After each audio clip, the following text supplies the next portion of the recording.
What does the word trigger mean to you? For most people, a trigger is assigned to a large emotional reaction.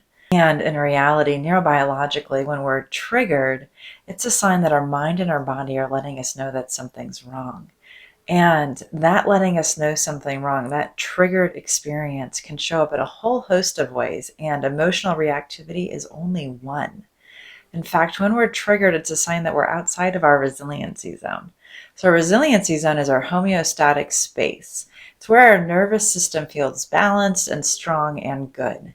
And we can get pushed up outside of it, which means we're in a state of hyperarousal, or down, which could be a sense of hypoarousal or depression.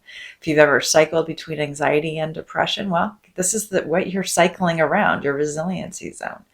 And a trigger is a somatic, a cognitive, an emotional response to being outside that zone. It's the way our brain and our body going, hey, here's a flag, pay attention.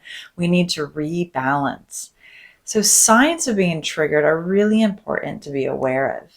Yes, of course, it can be an overt emotional reaction, being easily annoyed, agitated, or irritated about things.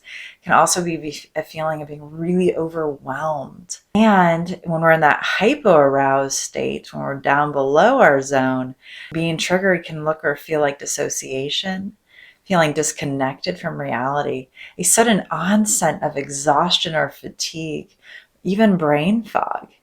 And as I mentioned, sometimes triggers show up in our body with an upset stomach, a headache, teeth grinding, or a clenched jaw, or even just heavy weightedness in our limbs. And when triggers show up in a cognitive way, it's like intrusive thoughts or those ruminations. We just keep chewing and chewing and chewing on something.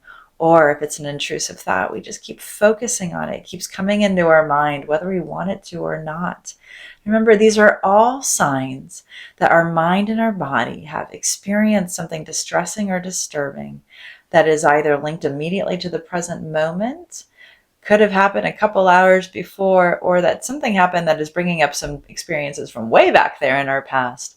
And either way, these are experiences of our brain and our body letting us know something's wrong so we can begin to take intentional action. So we can lean into the trigger as a data point for action. That in of itself will immediately calm that trigger down because we're moving into agency. We're starting to take steps to take care of ourselves. And ultimately, that's what our mind and our body want.